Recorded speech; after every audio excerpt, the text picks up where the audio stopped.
bonjour à toutes et tous et merci de me donner l'occasion de cette journée d'évoquer avec vous la question finalement du lien entre les entreprises et l'administration du travail. Et voilà, merci Jean-Pierre pour cette introduction qui, je crois, tombe voilà, particulièrement bien pour marquer effectivement et résumer un peu le propos que je vais avoir devant vous sur, voilà, du point de vue de la Direction générale du travail, le lien entre les entreprises et l'administration du travail. Évidemment, pour nous, c'est un sujet marqué par évidemment, la diversité des rôles joués par l'administration du travail dans ses relations avec les entreprises, parce qu'à la fois, c'est un rôle de contrôle du respect du droit, de régulation, de faciliter aussi les échanges, trouver l'équilibre dans le déséquilibre de situations de forte tension, et puis accompagner et soutenir aussi le déploiement des politiques publiques à travers aussi ce lien avec les entreprises, puisque la politique du travail, évidemment, ne se construit en pratique que dans le déploiement, l'accompagnement, l'appropriation de ces enjeux par les acteurs essentiels que sont les entreprises. Voilà, autant de décisions, de rôles qui mettent en lumière ce rôle singulier et cette relation singulière. Pour commencer, vous dire, de notre point de vue, évidemment, le rôle premier d'un État, c'est un rôle régalien qui se construit autour de 3 fonctions. Fonction de régulation à travers un certain nombre de décisions d'autorisation notamment, je vais y revenir, à travers aussi un rôle d'encouragement du dialogue social, et puis un rôle de contrôle du respect du droit. Alors d'abord, le rôle d'État régalien, tiers de confiance, garant de l'intérêt général, pour reprendre le terme qui vient d'être dit, et qui se matérialise à travers les décisions d'autorisation. Donc c'est de ce point de vue-là, effectivement, l'État et l'administration du travail amenent régulièrement à examiner des demandes d'autorisation, de dérogation des entreprises, avec comme critère, évidemment, clé d'entrée, l'intérêt général, en tenant compte évidemment de la nature de la demande portée et des contreparties prévues en soutien de la demande des entreprises. C'est le cas par exemple, je ne vais pas le détailler, d'autres le feront après moi ce matin et cet après-midi, en matière de dérogation, en matière de temps de travail, c'est un point évidemment important. C'est également le cas en matière de restructuration, où l'État contrôle non seulement le respect des obligations d'information-consultation et la qualité des mesures d'accompagnement, il joue aussi un rôle d'incitation des employeurs et des représentants des salariés à privilégier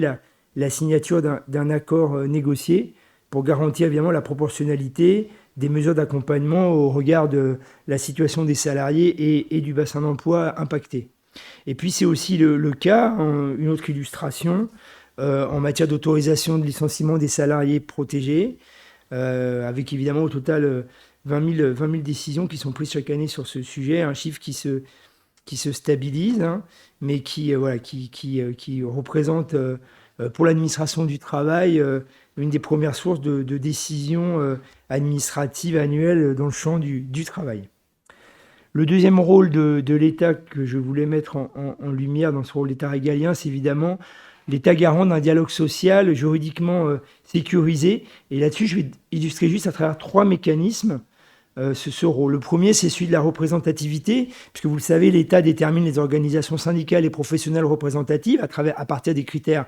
qui ont été définis par le législateur. Au regard de ces critères, l'administration du travail détermine la liste des organisations syndicales et patronales représentatives au niveau à la fois national, interprofessionnel, mais aussi également au niveau de l'ensemble des branches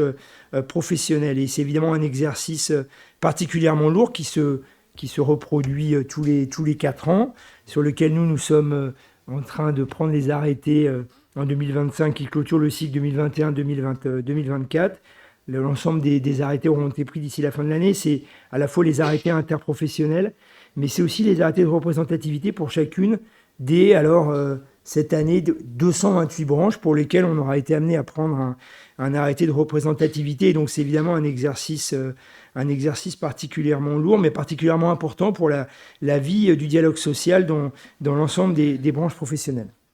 Le deuxième mécanisme, c'est celui de l'extension des conventions collectives, puisqu'évidemment c'est un rôle essentiel qui nous permet de veiller au respect de la loi par les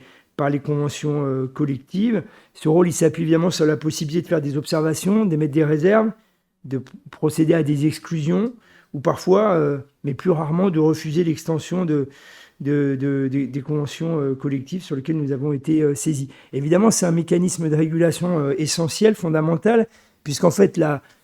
l'extension, elle permet de rendre un accord collectif de branche obligatoire à tous les employeurs d'un secteur, qu'ils soient ou non adhérents aux organisations signataires. Évidemment, pour ce faire, les conditions de respect de la loi sont évidemment essentielles. Et là aussi, en termes de volume de ce que ça peut représenter, c'est un peu autour de 900 demandes d'extension chaque année, plus de 350 qui portent sur des accords de salaire. Alors, on a beaucoup optimisé la procédure, notamment pour réduire les délais d'extension. Aujourd'hui, c'est en 2024, c'est 96 jours, le délai moyen d'extension d'un accord de branche, 48 jours pour les accords de salaire, sur lesquels le législateur nous donne un objectif fort en termes de délai, 144 jours pour les autres accords, et avec une procédure qui évolue, qui a été enrichie notamment par les ordonnances, et je voulais le mettre en avant à travers deux sujets. La meilleure prise en compte de la situation des TPE,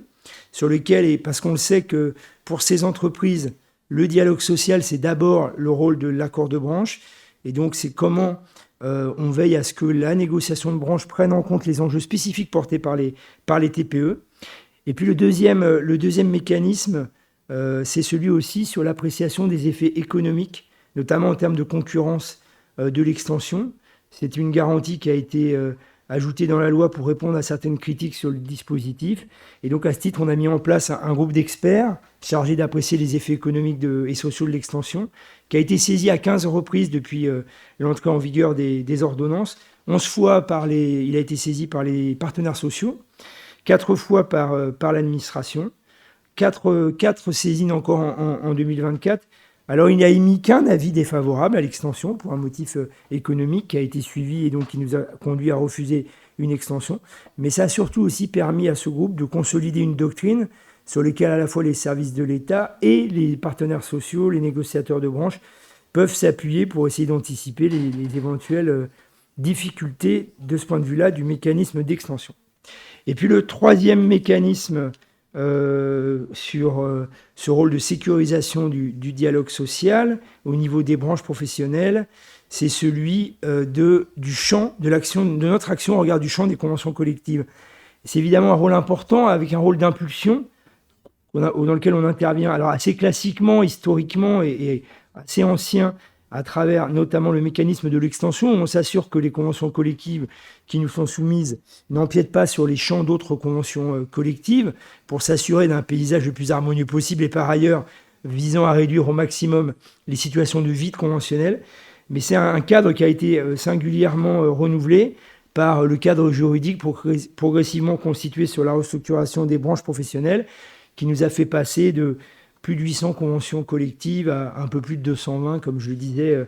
précédemment, et donc sur lesquelles, évidemment, l'État, même s'il l'a fait de manière supplétive, puisque l'idée, c'est bien que le champ des conventions est déterminé par les négociateurs de branche en tant que tel, mais nous a amené à intervenir de manière supplétive pour régler certaines difficultés. Troisième mécanique de l'État, j'allais dire régalien, et ça a été mentionné par Jean-Pierre dans son propos introductif, c'est sur le rôle de l'État dans le contrôle du respect de la législation du travail, notamment à travers la mobilisation de l'inspection du travail. Alors cet après-midi, je sais que vous allez pas mal revenir toute la journée sur ce sujet-là. Peut-être juste quelques mots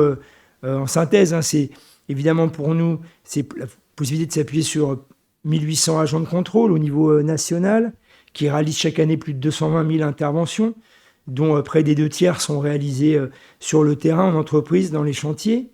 Et 90% de ces interventions, elles donnent lieu à des suites écrites, variées. Alors, autour, en particulier, des 5 grandes priorités du plan national d'action de l'inspection du travail, que sont la prévention des risques d'accidents du travail et de maladies professionnelles, la lutte contre les fraudes, la réduction des inégalités, notamment les questions d'égalité entre les femmes et les hommes, la protection des travailleurs les plus vulnérables, et puis la 5e priorité autour de l'effectivité du droit à la participation par ses représentants à la détermination des conditions de travail, au respect du cadre du dialogue social. Et concrètement, sur ces priorités, juste quelques chiffres. 63% des suites données au contrôle effectué par l'inspection du travail portent sur la prévention des accidents du travail et des maladies professionnelles, 8% sur les luttes contre les fraudes, 5% sur la réduction des inégalités, notamment entre les femmes et les hommes, 11% sur la protection des travailleurs les plus vulnérables et 13% sur le dialogue social. Donc pour dire qu'il y a quand même une grande variété, évidemment, des suites autour de ces sujets incontournables pour l'inspection du travail. Et voilà, donc ça me paraissait intéressant de le mettre en avant. Et puis peut-être insister, dernier point, sur le rôle de l'inspection du travail, avant que vous n'y reveniez plus tard dans la journée, aussi pour insister sur le cadre assez renouvelé finalement d'intervention de l'inspection du travail dans le cadre du plan national d'action d'inspection du travail qui a été mis en place en 2023, que nous allons renouveler début 2026 à travers des campagnes de mobilisation nationale ou territoriale, et sur lequel, pour vous donner deux exemples, on est amené à intervenir le plus largement possible en mobilisant le plus nombreux d'agents de contrôle autour de grandes campagnes. On l'a fait en 2023 sur le travail à temps partiel, dans le secteur du nettoyage, de l'aide à domicile et des services à la personne, où il y a eu plus de 2400 établissements qui ont été contrôlés, touchant 130 000 salariés, contrôles qui nous ont permis, alors préparés avec les partenaires sociaux du secteur, organisations professionnelles et salariés, qui nous ont permis de mettre en avant certains manquements, certaines difficultés, des situations de mise en conformité, puisque nous, ce qui nous intéresse, c'est de mesurer l'impact de ce qu'on a été capable de mettre en œuvre. Et finalement, en retour auprès des organisations professionnelles et syndicales des contrôles, dans une logique y compris de mobilisation collective sur le sujet au regard de ces manquements constatés. Et puis pour vous donner un autre exemple de campagne nationale, on en a une en cours sur le recours abusif aux contrats précaires, voilà, sur lequel les contrôles sont encore en cours, mais qui nous permettront d'analyser un certain nombre d'éléments. Et puis l'objectif aussi à travers de ces contrôles, et ça fera peut-être aussi la transition avec ma deuxième partie, elles nous permettent aussi d'alimenter des éléments de diagnostic, le partager avec les organisations, j'ai dit au niveau des branches, mais également au niveau interprofessionnel, et pour le cas échéant, inspirer des évolutions législatives ou conventionnelles si c'est nécessaire. Ces grandes mutations et ces évolutions des aspirations des salariés, sur le sens c'est la qualité du travail, sur une meilleure association aux décisions de l'entreprise, et puis l'essor des nouvelles formes d'emploi et l'aspiration à une démocratie sociale plus participative, c'est des facteurs qui aussi nous conduisent aujourd'hui à transformer les conditions d'exercice du rôle de l'État dans sa relation aux entreprises. Et dans ce contexte, c'est aussi d'autant plus important qu'en tant que tiers de confiance, l'État, par sa fonction régalienne, intervient de plus en plus souvent dans la régulation, au-delà de la fonction de régulation, en rôle de médiateur et en rôle de promoteur du dialogue social. Et ce sera l'objet de ma deuxième partie, qui sera plus courte que la première, mais qui, pour moi, est absolument essentielle. Donc, autour de l'État médiateur et facilitateur du dialogue social. Alors, c'est dit au niveau des branches professionnelles, c'est pas toujours connu, mais c'est vrai que ça nous arrive quand même régulièrement, dans certaines situations, de devoir, dans des secteurs où le dialogue social est compliqué au niveau des branches, de devoir intervenir dans les négociations dans le cadre de ce qu'on appelle les commissions mixtes paritaires. Alors, ça n'a jamais été le cas dans la métallurgie, c'est assez peu le cas d'ailleurs dans l'industrie, mais il y a quand même 60 conventions collectives sur les 220 que je dénombrais, sur lesquelles, parce qu'on a été saisi en général par 2 organisations au moins, on a été conduit, parce qu'à partir de 2 organisations, la mise en commission mixte paritaire est de droit, on a été conduit à intervenir en désignant un représentant du ministre en charge du travail qui préside les réunions, qui veille à essayer, par son intervention, d'apaiser les discussions et de refaire repartir le dialogue dans des conditions satisfaisantes. Et donc je dis c'est 60 aujourd'hui, 60 conventions. C'était 90 il y a 10 ans. Alors si on regarde proportionnellement au nombre de conventions collectives, en réalité la proportion est restée stable, voire a légèrement augmenté, essentiellement dans le secteur des services. Et puis ça nous arrive aussi d'intervenir en médiation spécifique lors de situations de crise, lors de conflits sociaux. Voilà, j'ai encore en tête en 2024, lors des menaces d'envahissement du Festival de Cannes par des festivaliers, où on a été amené à intervenir directement. Et puis ce rôle de médiation, de plus en plus, l'inspection du travail, les agents de contrôle, les directions départementales et régionales sont amenés aussi à intervenir dans ce rôle d'appui conseil ou de médiation renforcée. On l'a vu depuis, enfin vous le savez, depuis 20 ans et particulièrement depuis 10 ans, on a renforcé très significativement la part de l'accord d'entreprise dans notre droit. Mais les TPE, les PME ont parfois des difficultés à s'en saisir. Et les agents de contrôle, dans leur rôle de proximité, ils ont évidemment un rôle à jouer de conseil et d'explication, d'information des entreprises. Et ce rôle, en plus, répond à des attentes exprimées par les salariés, parfois d'adaptation du cadre, de spécificité ou de réponse à leurs aspirations. Et voilà, donc ça c'est vraiment un rôle très important au quotidien donné de médiation, d'intervention, de conseil par l'inspection du travail auprès des entreprises. Et puis plus largement, l'État évidemment, au-delà du rôle qui est le sien dans les évolutions législatives sur le sujet et dans les discussions au niveau interprofessionnel, c'est aussi en proximité un outilleur, je n'aime pas trop le terme, mais c'est lui qui convient le mieux finalement, un promoteur et un diffuseur d'une culture du dialogue social. Voilà, on est amené à le faire de plus en plus. Alors en tant qu'observateur et analyste des évolutions du dialogue social, on le fait notamment à travers la production du bilan annuel de la négociation collective, qui sera publié dans les prochaines semaines pour 2024, sur lequel on identifie des tendances, des réussites, des points de blocage, des évolutions qui nous permettent aussi d'ajuster le cadre. Et puis, au-delà de cet exercice de bilan, c'est aussi, on s'efforce d'outiller la négociation. On l'a fait, par exemple, en mai 2024, à travers la mise à jour d'un guide pratique sur les négociations en matière de classification, pour accompagner les branches sur cet enjeu essentiel et sur lequel beaucoup ont pu prendre du retard et donc s'inspirer, y compris de ce qui a été fait ici sur le sujet à travers ce guide. C'est aussi notre rôle en matière de développement de l'accès à la base regroupant les accords d'entreprise pour disposer d'une analyse à la fois quantitative mais également qualitative. Et l'IA, demain, doit nous permettre d'être beaucoup plus efficace sur le sujet et de permettre aux négociateurs de pouvoir accéder à cette base et construire finalement des réponses à la carte, mais tenant compte de ce que certains ont pu essayer. C'est aussi ce qu'on fait enfin à travers deux autres outils que je voulais mettre en avant, à la fois le Code du travail numérique, où on met beaucoup d'outils à disposition, notamment des TPE, des ressources. Et puis, à travers aussi des démarches, et je voulais citer le rôle de l'ANACT en la matière, qui a encouragé la création d'espaces de discussion sur le travail, comme lieu d'échange entre les salariés et les employeurs pour renforcer la concertation sur les conditions de travail. Voilà. Et puis dans l'accompagnement et la formation des acteurs, et même si évidemment d'autres s'en chargent, et les organisations elles-mêmes ont un rôle essentiel, peut-être aussi mettre en lumière deux dispositifs importants à mes yeux. C'est le soutien qu'on apporte aux observatoires départementaux du dialogue social, qui dans chaque département, alors selon des ambitions différentes qui tiennent,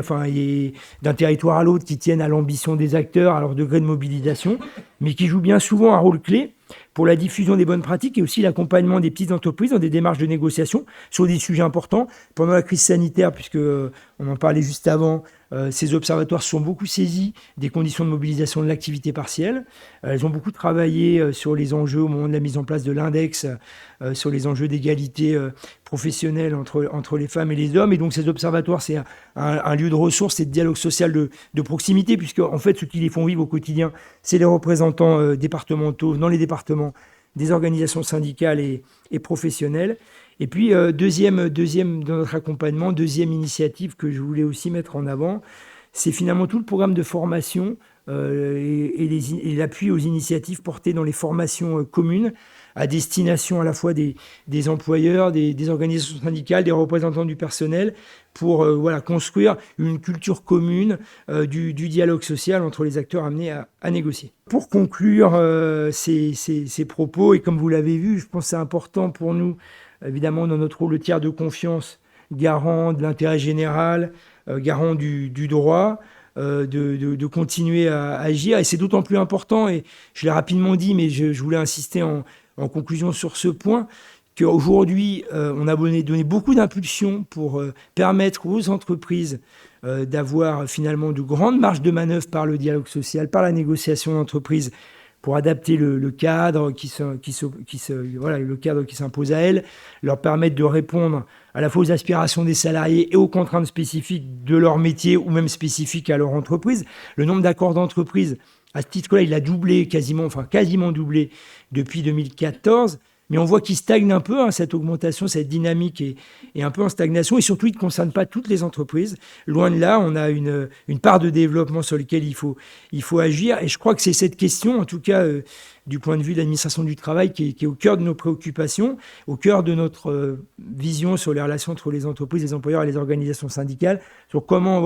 surmonter cet effet de plafond pour permettre au dialogue social de se développer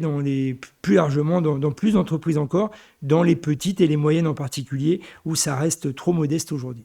Merci beaucoup de votre écoute et